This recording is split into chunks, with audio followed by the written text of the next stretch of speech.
Mas, falando de Brasil, que o jogo de ontem deu o que falar e o que não faltou foi críticas aos jogadores brasileiros e aí o técnico também, o Carlo Ancelotti. Por isso, você sabe, aqui neste programa, a voz do povo é a voz de Deus. Então, quem que foi pra rua? Ele, meu queridíssimo Gabriel Franco, que vai aparecer aqui no telão, no Plim. Cadê o Gabriel?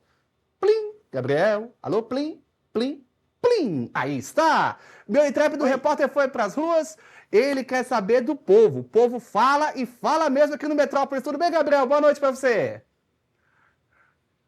Boa noite, Renner, amigos. Quer dizer, boa nem tanto, né? Apenas noite, porque realmente a eliminação brasileira ontem deixa um vazio no coração. E assim como o futebol cria heróis, ele também tem esse poder mágico de criar alguns vilões. A crítica ela é inevitável e eu vim aqui para as ruas descobrir quem foi o culpado, pelo menos na visão do torcedor, pelo jogo de ontem. Claro que futebol é um jogo coletivo, não existe sempre só um culpado, na minha visão. Apesar de não gostar muito do estilo de jogo, ter críticas a esse estilo de jogo um pouco mais de baixar um pouco essa marcação lá em cima, de deixar a posse de bola com a Noruega, acho que até pelo DNA brasileiro poderíamos ter feito mais, mas até os 67 minutos, as alterações na saída de Ryan e Martinelli, as coisas estavam até melhores para o nosso lado, a gente tinha mais chance de gol que a Noruega. A partir dessas substituições, as coisas ficaram bem difíceis pela característica dos jogadores realmente que entraram, mas eu quero saber realmente do povo. Então, viemos conversar e roda o que o povo falou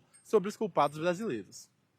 Estamos aqui com a torcida brasileira para tentar descobrir quem foi o culpado da derrota do Brasil contra a Noruega. Para você, em sua opinião, quem foi e o que faltou? Para mim, o que faltou mesmo foi falta de o time ter mais coletividade, né? Jogar bem e ter mais paciência e frieza para fazer gol, né? Isso que faltou para mim foi isso. Na minha opinião, no caso. Pô, eu acho assim, tipo assim, na questão do pênalti, quem era o que era pra ter batido o pênalti era o Vinícius Júnior. Mas só que ele fez corpo mole, sabe? Porque, tipo assim, na Argentina quem bate o pênalti é o Messi. No Portugal quem bate o pênalti é o Cristiano Ronaldo. Tipo assim, o que eu acho que tinha que bater o pênalti realmente era o Vinícius Júnior, mas fazer o quê, né? Valeu. Quem foi o maior culpado da eliminação ontem do Brasil? Ah, mano, o maior culpado, assim, primeiramente foi o treinador que organizou os times, né, mano? Botou só cara peba, mano. Aí no final quer botar o cara da seleção, que é o brabo, vai lá e... Mano, mal ódio disso aí. Eu fiquei até agora, tô indignado com esse treinador aí. Né, que ele falou querer usar, acho que todo respeito. O cara queria que o time perdesse, parece. Parece que queria. Aí o cara errou 2 vezes, mano. Um bicho lá, um novato lá que entrou agora. O bicho ruim da pouco, eu esqueci até o nome dele. Hendrick. Isso mesmo. Caramba, mano, vou te falar.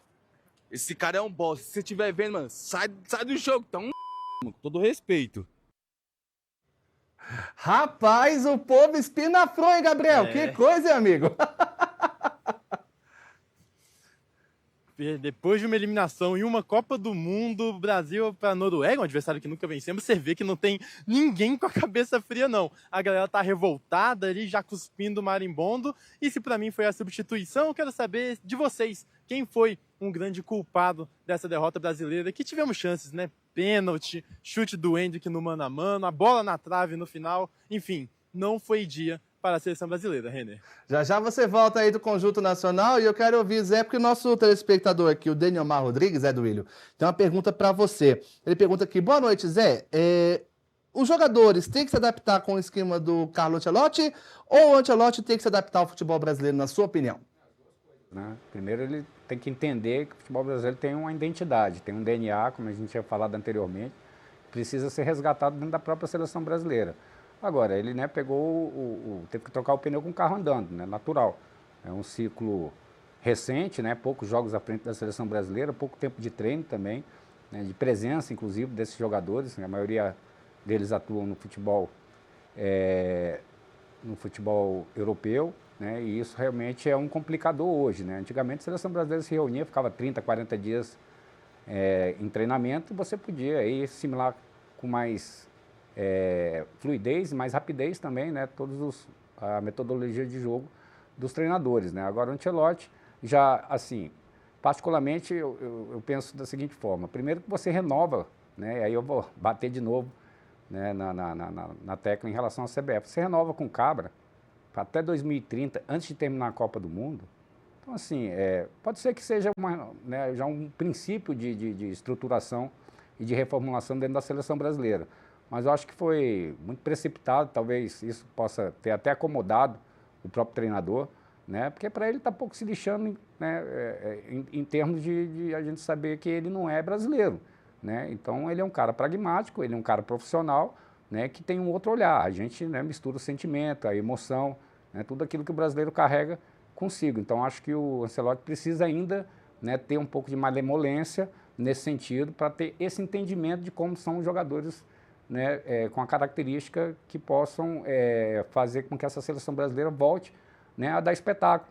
Não é só jogar futebol em alta performance, é dar espetáculo. A gente sempre deu espetáculo. Então a gente precisa, né, ver como é que o treinador vai conseguir, durante esse ciclo, né, fazer essa renovação dentro da seleção brasileira. Algumas peças já estão aí no tabuleiro, né? Você tem o Ryan, né, você tem o próprio Hendrick, né, você tem o Vitor Reis, zagueiro que foi do Palmeiras, você tem uma geração aí, o Estevão, né, que certamente vão perpetuar aí, né, ao longo desses próximos anos dentro da seleção brasileira. É isso. E com a derrota por 2-1, a seleção brasileira teve a pior